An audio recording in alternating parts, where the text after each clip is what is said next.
Hello everyone, my name is Tanya Short. I'm the Health and Human Sciences Educator with Purdue Extension in Knox County, and today we're going to talk a little bit about AgrAbility, managing disability and still being able to get out into your garden. And today we're going to talk a little bit specifically about arthritis, but the things I'm going to mention really can be applied to any limitation that you're finding with yourself being able to do the things you once used to love to do, and how can you modify and adapt to still be able to get out in your garden. And so why do you garden? There's lots of different reasons that people garden. There's lots of benefits. Number one is for our food production, right? So there's, to me, nothing more joyful than being able to harvest my own food, and secondary to that, being able to share it, right, with my neighbors. If you flower garden, it could be because of the aesthetics, right? So you like the way it looks. But there's also an immense number of benefits, including our physical health, the benefits that it brings to us, as well as our mental health. And so, because we know that getting outside can help is linked to reduction in stress, anxiety, and depression, not only just because we're getting outside in the fresh air and the sunshine, but then also the physical activity itself helps ignite kind of some of those feel-good hormones that help us keep ourselves regulated. But as I mentioned in the intro, today I'm going to be talking a little specifically about arthritis and how that may be impacting our ability to get out and garden and do the things that we used to do. As we age, arthritis is one of the most common complaints I hear from older adults I work with for causes of pain that subsequently lead to reductions in enjoying those activities that you used once to do. So let's take a listen to this video here I have from the Indiana Foundation on Arthritis. Let me click the right button.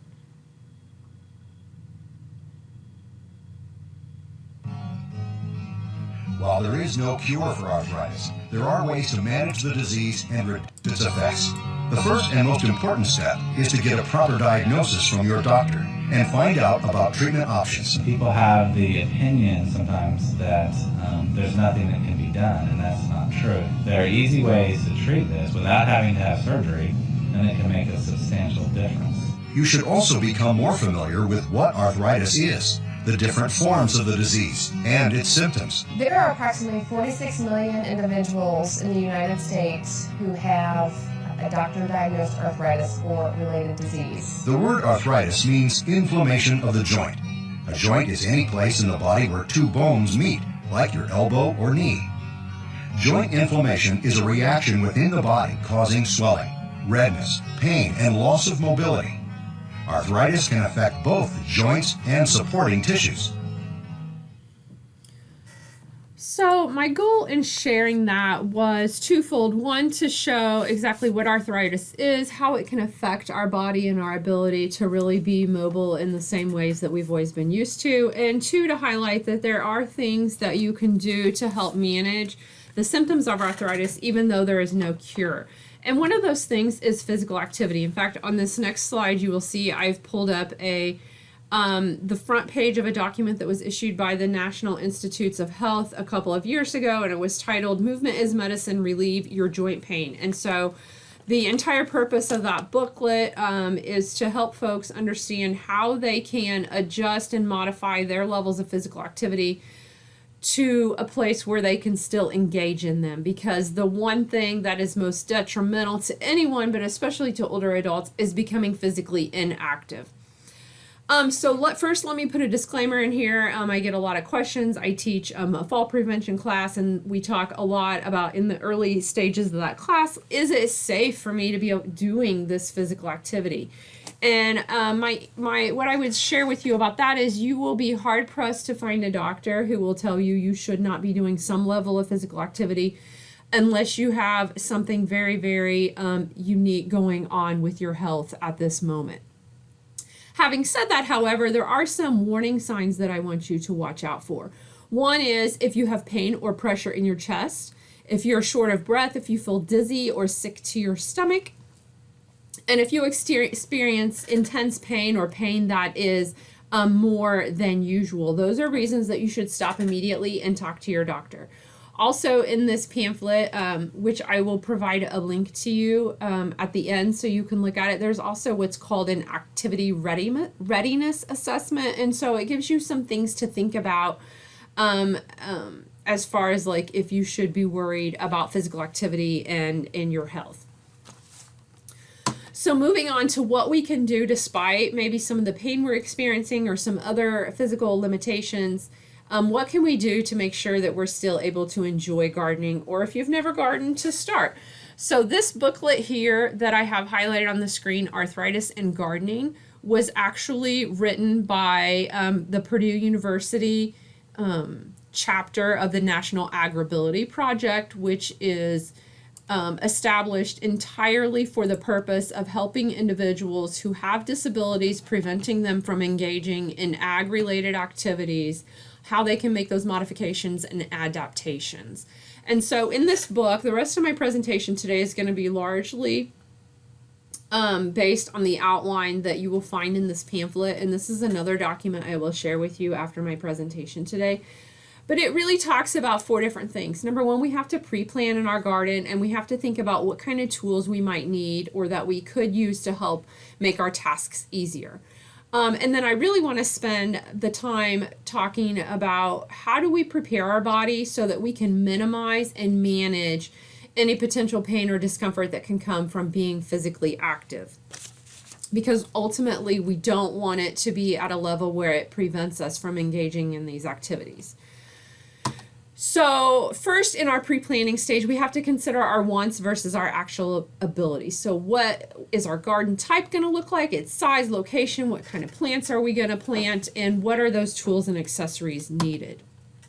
So with our garden type, we can think about all the way from the ground, having a ground plot, or in this picture you can see the beds. It's been slightly mounded, so you've got a slightly raised surface to work with.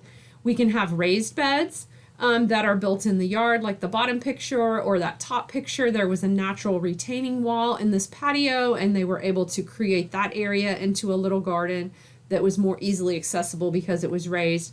We have tabletop gardens that you can buy from many home stores, or you can even, make them at home fairly easily if you have the tools. We have container gardening, anywhere from still being on the ground all the way up to a hanging basket, so there's absolutely no bending over whatsoever. And then our tower or trellis garden, which again are we thinking of growing in the garden? Peas, for example, could grow up a trellis, so you're not bending over to harvest them. And so I kind of just made this collage here so you can see the progression of working from slightly elevated all the way to completely standing. And so this is going to help you determine what you're going to plant. And when we think about our garden size, we have to think about the space requirement of each plant and how big we're going to have to make our garden to accommodate what we're wanting to plant. But we also have to think about making sure there's enough space in our garden for the length and width of the rows. So our rows need to be wide enough for walking, carrying baskets, using a tiller if you plan to till between your rows. And we also have to think about the length of our rows. So how far can you walk without getting winded or needing a break? So if the rows are very long, consider maybe placing a bucket or a straw bale halfway so you have a place to sit down and rest. We also want to think about our garden location. So naturally, when you're planting or choosing what you want to plant, you have to think about soil quality and drainage and sun exposure, right, for the types of plants that you're wanting to grow. But for yourself, you also have to think, how far is it from my tool shed? How far am I having to tow everything back and forth? How close is it to my water spigot to be able to water? And also thinking about paths in and around the garden. Are they smooth? Are they wide enough and free of trip hazards? And then when we're actually choosing what to plant, we have to think about what are the maintenance needs of this particular plant. Is it going to need pruned a lot? How many hours am I going to have to realistically spend keeping this well maintained? What kind of condition requirements do the plants need? How long till they mature for harvest? And when is harvest season? Is it in the spring when it's still cool? Is it in the heat of the summer? And what are those harvest techniques? So it's a lot different harvesting peas off a trellis than bending over or getting down on your hands and knees to trim lettuce, for example. So lettuce might be something that you would consider putting in a raised bed or in a container garden that could be elevated a little bit for you to reach.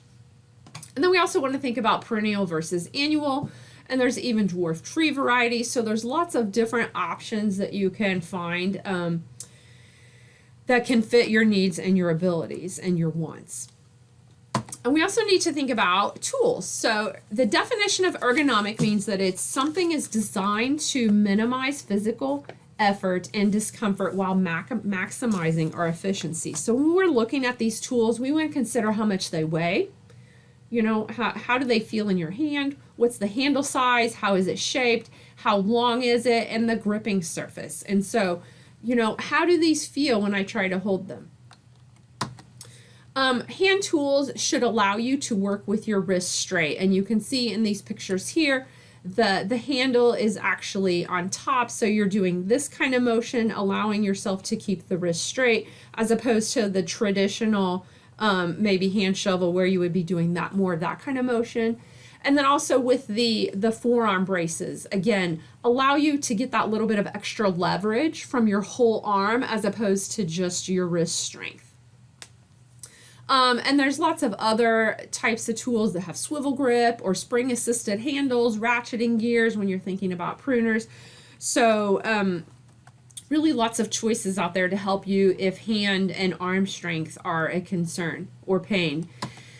And then we look at our long-handled tools. Again, we can look at the forearm grips, which again help us get that extra leverage. There's even add-on handles that you can put on your existing tools. You can see this just locks on with a bolt and nut. And so modifications that you can make even to your existing tools where you don't have to buy a whole new set. And then we want to think about our sitting and kneeling tools. So there's different kinds of seats. That top picture I kind of got in the background there, but she is simply sitting on an upside down bucket with a cushion on it. So it can be something as simple as that. We have this nice little rolling garden cart, or this kind of plastic one that actually even opens up so you can put your tools inside. And so lots of different options there as well. And you can think about specialty tools, and there is so many things that could go on here, but I just wanted to show a few of these just to get your mind really thinking that, wow, if there is a need, there's probably something been created to accommodate it. So a quick cut greens harvester, so where it minimizes how much you're having to bend over, and it's also just much more efficient than doing it by hand. A power planter, which is an attachment to a drill. This motorized lay down work cart where you actually have leg supports. And so I believe the story behind this one, this person actually had a spinal cord injury, but they're still able to get in there and work with the help of this machine. Seeders, a pedal powered harvest cart. So there's lots of different things out there. And one resource that I would point out to you, the AgrAbility Project, their website is agrability.org. I've got it there at the top of this slide. If you go to the toolbox, you can see they have, I don't know, probably 15 or so categories here that if you was to click on each of these, it would give you different ideas and tools that you could either make at home or that you could purchase. And so I would encourage you to check that out. And you can always contact our AgrAbility office on campus as well, and they are happy to help you.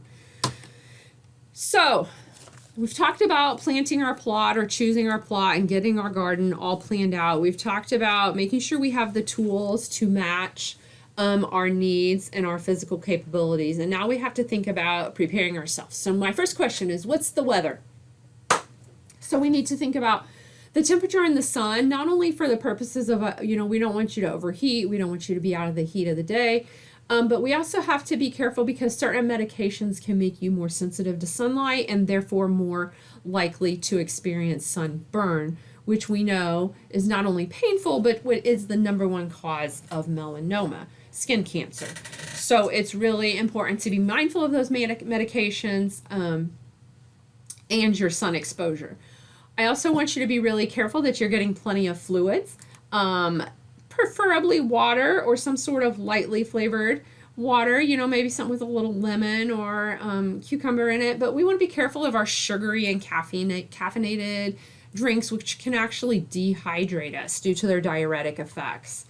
And I know that some other older adults have shared with me on numerous different occasions that they really intentionally try to limit their liquid intake to avoid frequent trips to the restroom.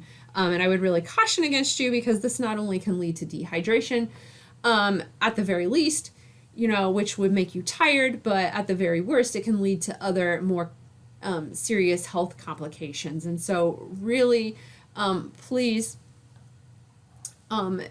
if you have those concerns, talk to your doctor about it, but do not and limit your liquids to the point where you're causing yourself to become dehydrated. Next, I would ask you, when do you feel best? Plan your activities around that. That might sound like intuitive, right? But really think about it. So does it take you a while to get going in the morning? That's okay. Maybe you need to situate your garden in a place where you can still have shade by later in the morning when you're finally feeling up and going and ready to go. And lastly, I beg you to pledge to yourself to listen to your body. You know your limits. If, I spend all day in the garden, I'm going to be hurting for 3 days. Don't do that to yourself. Stop before that discomfort turns into pain. Okay, so when we want to think about apparel, we need our sun protection, right? So the sun protection campaign is known as the slip, slop, slap, seek, slide. And so what that means is we want to slip into some protective clothing. Long sleeves and long pants is best to protect you from the sun. Now you're saying, Tanya, that's super hot. It's July. It's 80 degrees by 7 a.m.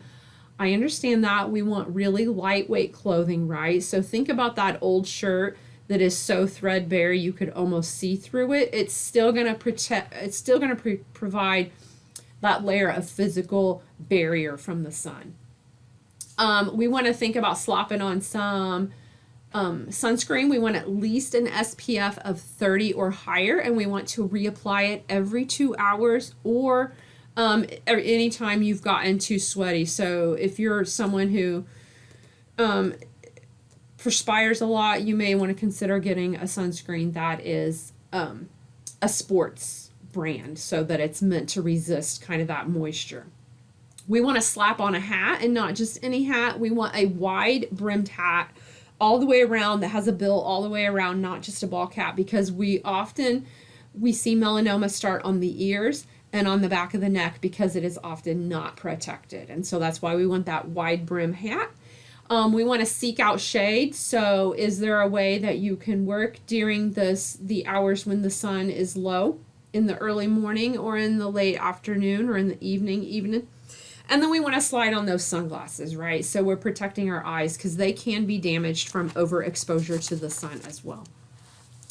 We also want to think about our gloves. So not only are we wanting to protect from the sun, we want to protect from the potential physical damage from using our hands. So we want to make sure those gloves fit well so that we don't lose any dexterity in our hands because of ill-fitting gloves. And you might also think about getting ones that have the little gripper dots on them, or there are even some that come with cushioning in them. So whatever helps you feel more comfortable.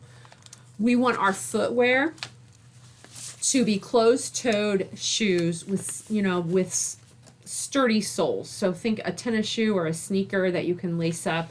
You might also consider boots that come up higher on the ankle to provide that ankle support. And lastly, if you are using any power tools, motorized equipment, consider that hearing protection. And then last thing for preparing ourselves is we want to do what I call the garden warm-up. And this is also, again, in that book I referenced when we started this section. So we want these movements to be slow and controlled. And we want to do 4 repetitions of each exercise before and after our gardening activity to kind of stretch out our muscles. And so we're going to go ahead and go through some of these together. Number 1 is the trunk rotation. So we're crossing our arms as if we're, say, pouting a little bit, but we're going to just turn to one side and let our head follow, and we're going to look as far back as we can, and we're going to do it to the other direction.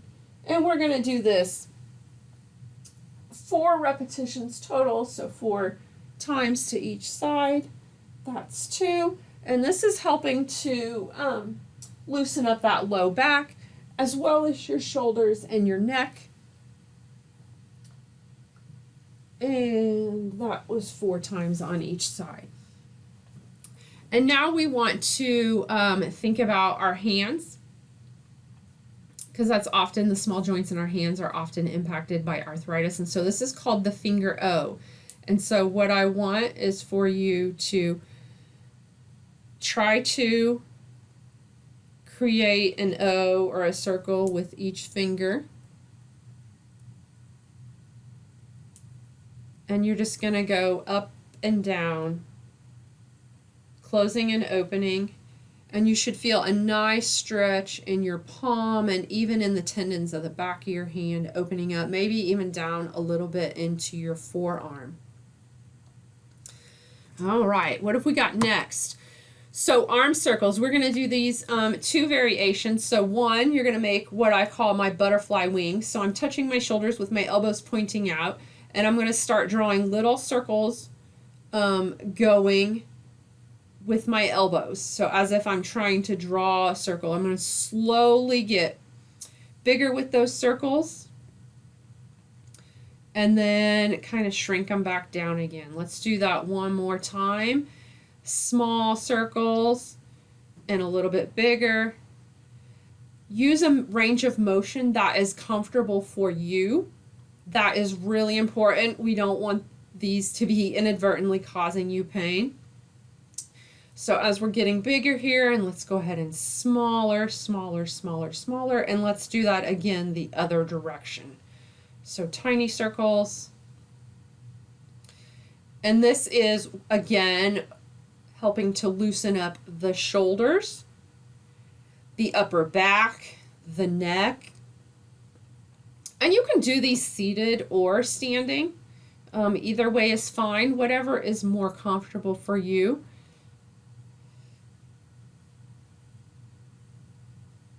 Get those really big circles. Feel those shoulder blades tuck down as you go backwards.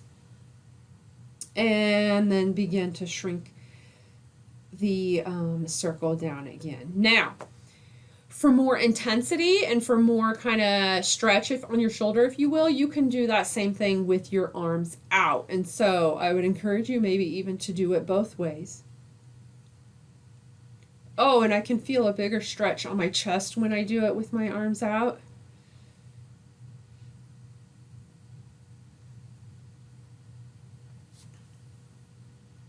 Go ahead and just look down if that feels good. Stretch your neck out. Kind of roll your shoulders back after having done that. Now, this next one is called the hip walk. So what we're doing is we're sitting in a chair, and this might work better in, say, a kitchen chair or a chair with no arms, but what we want to do is just slowly lift your booty one side at a time, wiggling your way forward all the way to the front. So it's like you're walking your booty up the seat of the chair until you get to the edge. Don't get too close to the edge. I don't want you to fall. And now work backwards. And so what this is doing is it's really loosening up your pelvis and your hips, even your low back. Let's go forward one more time. And I'm noticing that on this vinyl chair that I'm getting a little drag from my pants on the bottom of the chair. And so that's another reason why I would encourage you to maybe do it on a kitchen chair, a wooden chair.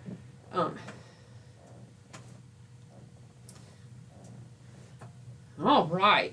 And then lastly, we're going to do ankle circles. And again, you can do these either seated or standing. If you do it standing, you want to maybe have a table or the back of a chair to have to hold on to make sure you get your balance. But you're just going to hold your feet out and rotate your ankles. First one way and then reverse and go the other way. And let's reverse and go the other way again. And last time. Oh, that feels good. And the ankle is actually the most important joint for balance in your body. And so that ankle circle not only helps keep flexibility in your ankle, but it also works the upper or the lower part of your calf there. So those can all work in tandem and keep you to where you can adjust more easily to irregularities in your terrain that you might be walking on. So with that, just some final thoughts. Think about when you are working, think about your posture. I want you to be keeping that back straight, okay? So we're not working like this. I'm straight and I'm leaning forward a little bit. So much like you can see in the picture, these 3 pictures that I have on the slide. We're also not twisting. Notice that all of these individuals are facing forward to their task that is straight in front of them. They're not, oh, I was here weeding and I don't want to get up and move, so now I'm over here weeding and I'm causing a twist in my torso. That is also a recipe for causing back injury as well.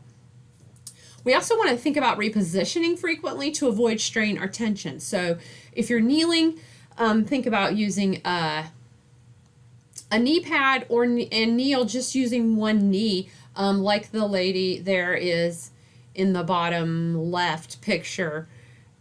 You can see that she's down on her left knee with her right knee is up.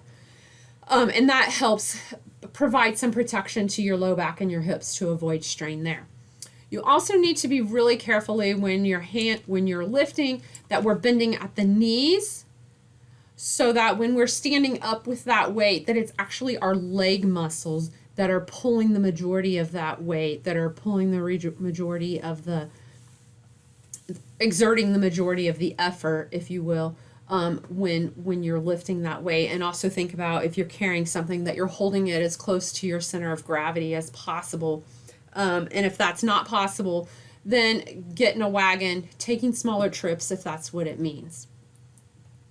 And then lastly, switch it up. So think about varying your tasks so you aren't in the same position too long, and taking frequent breaks so you can get up and get a stretch and even redo some of those stretches that we just tried a few times in between to kind of keep yourself mobile. And so lastly, I would just reiterate this again, and that is to know and obey your body. You probably have experienced this before in that you maybe spent several hours in a row working in the garden and you felt fine, maybe just a little sore, and then the next day and maybe for days after that you were just in immense pain. So that pain may be delayed, and so it's really imperative not to overdo it, because again, it's better, in my mind anyway, it's better to take 2 days to get a task done than to try to do it all in one day and then be down for the whole rest of the week because of the pain. Again, stop before you feel completely fatigued, because once you've let your body reach that point, it's going to be harder for you to recuperate, and you're also more likely to have an accident. Don't forget to do those stretches again after you're done gardening. And if you do have joints that are swollen or aching, put ice on them for 20 minutes at a time, up to 4 to 6 times a day. Keep it elevated if that feels good. Ultimately, using your body as your guide, it will tell you what feels good or not. But ice and elevation are always really excellent for swelling or inflammation. And if you have say a knee brace, you know, you may find it beneficial to help wear that to give you some support. You may even wear it while you're in the garden, although I know, you know, folks may complain of those being restrictive, but if it's going to keep you from experiencing so much pain later, then I would say it's worth it. And lastly, just give yourself the rest you need. We all reach a point where unfortunately we can't do what we used to do, and it's very frustrating, but it's really important, and I'll just say it again, for us to listen to our body so we don't end up doing more harm than good. So lastly, I would like to share this slide with you that has a multitude of resources that you can go online and get more information about these things. Again, Purdue University is part of this National AgrAbility project, and so we do have several individuals that operate out of the Lafayette campus who work on this project, who would be more than happy to work with you, set up an appointment. You know, they help do home audits to see what things could be changed, make recommendations. If you're experiencing a certain barrier or limitation that's preventing you from gardening or doing other agriculture related activities. And so with that, I would thank you, everyone.